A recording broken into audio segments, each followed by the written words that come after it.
Hello, my name is Christopher Obebo, and it's a great privilege to come your way again.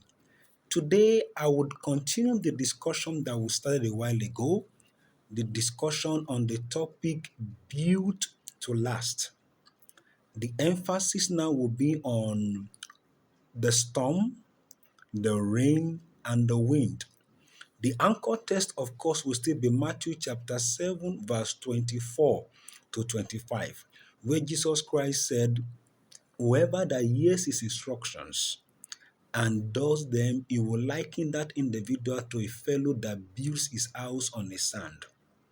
The rain descended, the floods came, the wind blew, but the house remained.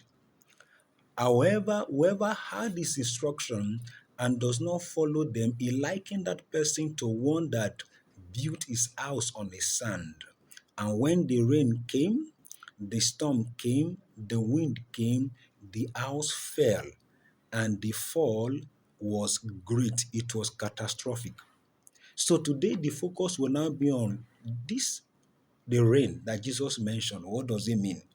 The storm, what does it mean?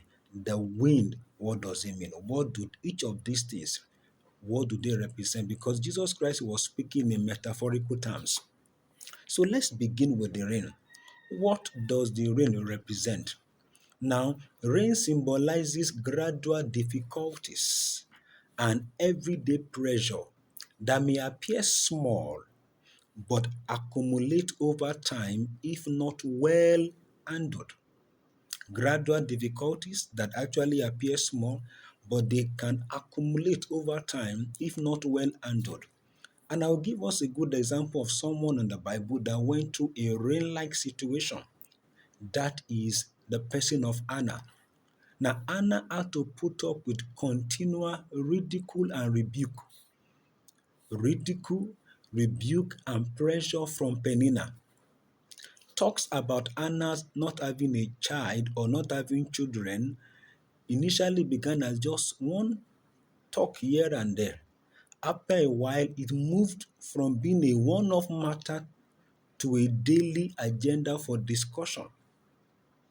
Discussion among Penina and her friends.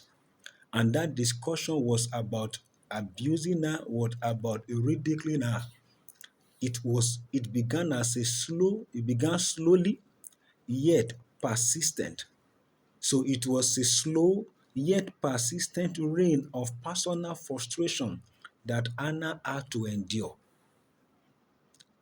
You see, there is no challenge, there is no problem with rain, only that if it falls continually, something unexpected may result.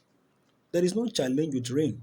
And many of the places that have become flooded was because of continuous rain beyond the capacity that the environment could handle. So there is no problem with rain, only that if it falls continuously, something unexpected may result. And that's why I'm saying to you, watch out for the seemingly little happenings in and around your life. They may appear inconsequential. Those seemingly little happenings in and around your home and organization, watch out for them. Even in your lifestyle, occasional compromises in integrity, occasional compromises in your health, occasional compromises in what? In business, occasional compromises in your mental wellness. They may appear to be minor now, they may appear to be small now, but they can become the little foxes that spoil the vine if not properly attended to. Hope you still remember that the flood in Noah's day that destroyed the then world, that completely wiped out the then world, leaving only 8 inhabitants, began as what? As a rain.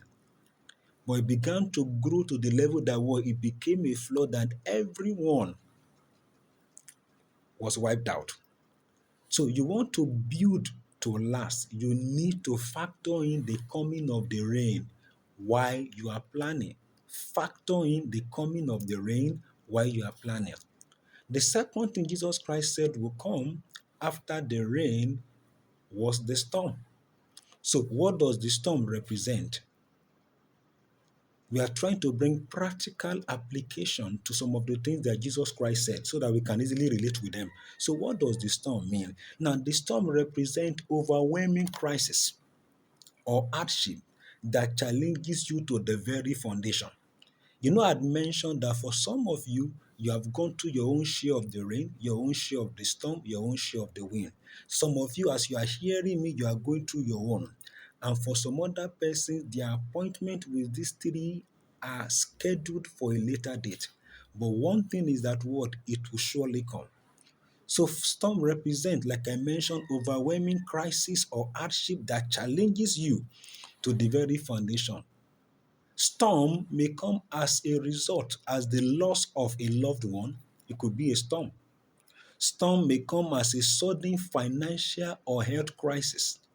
Storm may come as a scandal that damages your reputation overnight. Storm may come as a leadership failure that collapses a business. Storm may come as persecution or societal pressure leading to total shutdown of an organization. Storm may come as an economic recession that brings a nation to her knees. Those are the various ways in which storms may come. And I'll give an example of someone that went through storm in the Bible. Job, reputed as the greatest man from the east, went through a storm-like situation. Because when you read chapter 1 and chapter 2, you will realize that in quick succession, Job lost his wealth. Job lost his children, and Job lost his health in a rapid succession of tragic events. That's a special case of a full-blown storm. And the major assignment of storm is to test the strength of your foundation. The major assignment of storm is to do what? Is to test the strength of your foundation. And so I'm asking again, what measures have you put in place when any of these shows up at once or intermittently? You need to plan for the storm while building your foundation.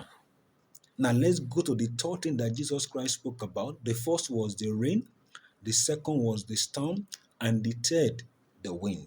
So how about the wind? What does the wind represent? Wind represents strong external forces. These external forces may be peer pressure, they may be what? Societal pressure. There may be a wave of persecution coming from the left, coming from the right, coming from the top, coming from the bottom, coming from the center, coming everywhere. A wave of persecution.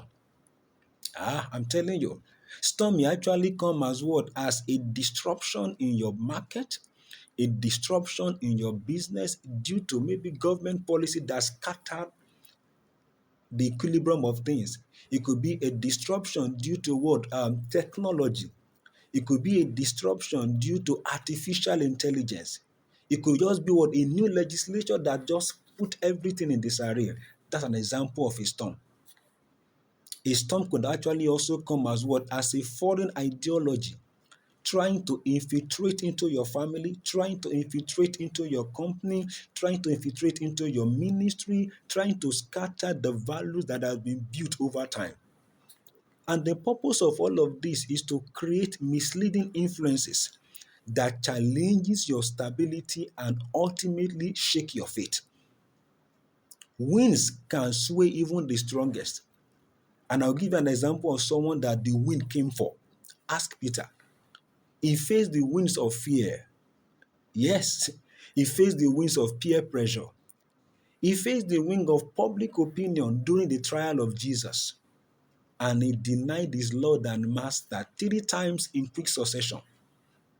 So the rain will come, the storm will come, the wind will come.